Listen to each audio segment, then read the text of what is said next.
Hello, मेरा सभी को नमस्कार। जो हमारी जो भागवत गीता है ना, वो संस्कृत में लिखी हुई है। बहुत सारे लोग संस्कृत को समझते ही नहीं है। इसलिए मेरी ये कोशिश आज से मैं कर रहा हूँ। मैं हिंदी में, सरल हिंदी में ये भागवत गीता पढ़ूँगा, जो कि कृष्ण की वाणी है। एंड मुझे आशा है कि आपको अच्छी लगेगी। तो आज मैं पार्ट में पहला पार्ट है, नेक्स्ट टाइम मैं दूसरा पार्ट शुरू करूँगा। ओके, लीजिए। पहले अध्याय में भगवान श्री कृष्ण जी अर्जुन को क्या बोलते हैं।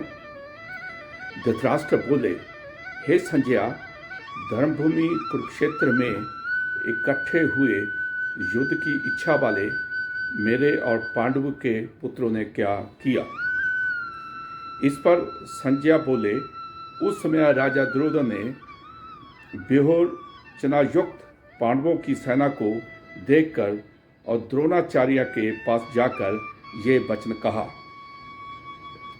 हे आचार्य, आपके बुद्धिमान शिष्य द्रुपद पुत्र एंड धृष्टद्युम्न द्वारा व्यूहाकर खड़ी की हुई पांडवों पुत्रों की इस बड़ी भारी सेना को देखिए।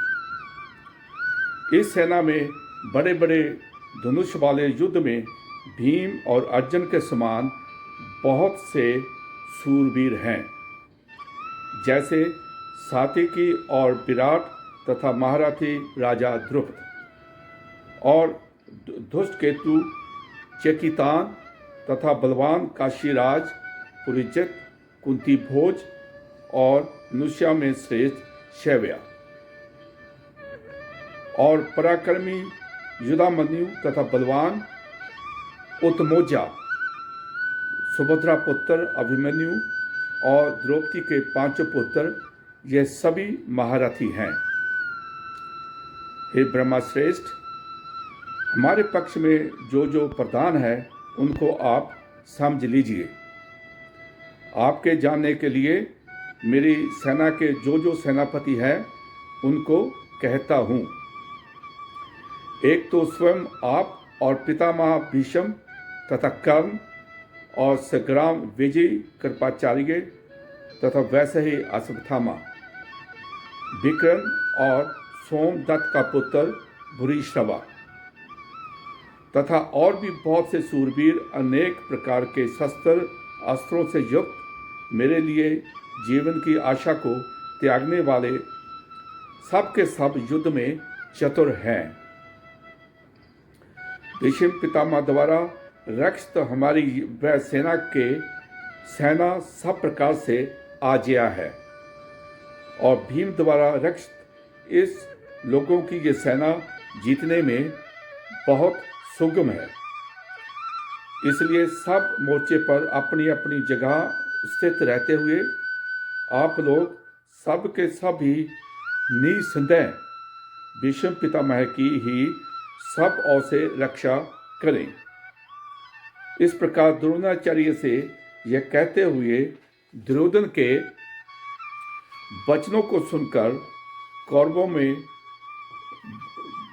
वृद्ध बड़े प्रतापी पितामह भीष्म ने उस दुर्योधन के हृदय में हर्ष उत्पन्न करते हुए उच्च स्वर में सह के नाद के समान गर्ज कर शंख बजाया। उसके उपरांत शंख और नगारे तथा ढोल, मर्दक और नरसिंहादि बाजे एक साथ ही बजे। उनका ये शब्द बड़ा भयंकर हुआ। उसके अनंतर सफेद घोड़े में युक्त उत्तम रथ में बैठे हुए श्री कृष्ण महाराज और अर्जुन ने लौकिक शंख बजाए। उनमें श्री कृष्ण महाराज ने 5 जनक्या नामक शंख और अर्जुन ने देवदत्त नामक शंख बजाया। भयानक कर्म वाले भीमसेन ने पौंडु नामक शंख बजाया। कुंती पुत्र राजा युधिष्ठिर ने अनंत विजय नामक शंख और नकल तथा सहदेव ने सुघोष और मणिपुष्क नाम वाले शंख बजाए। श्रेष्ठ धनुष वाले काशीराज और महारथी शिखंडी और धृष्टद्युम्न तथा राजा विराट और आज्या सात्यकी तथा राज द्रुपद और द्रौपदी के पांचों पुत्र, बड़ी भुजा वाले सुभद्रा पुत्र अभिमन्यु, इन सबने हे राजन अलग अलग शंख बजाए और इस भयानक शब्द के आकाश और पृथ्वी को भी शब्दमान करते हुए धृतराष्ट्र पुत्रों को हृदय विदीर्ण कर दिए।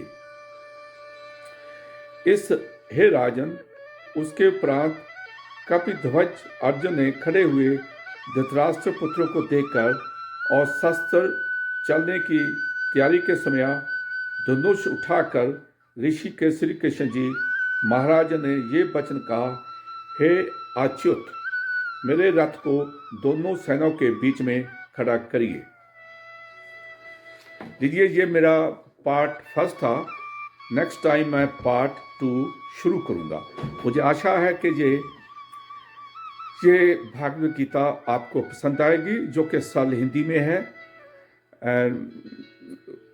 अगर आप इसको पसंद करते हैं तो इसे आप लाइक कीजिए और मेरी उसके बाद फिर आपसे मुलाकात होगी। आपके समय का बहुत बहुत शुक्रिया, धन्यवाद। नमस्ते जी।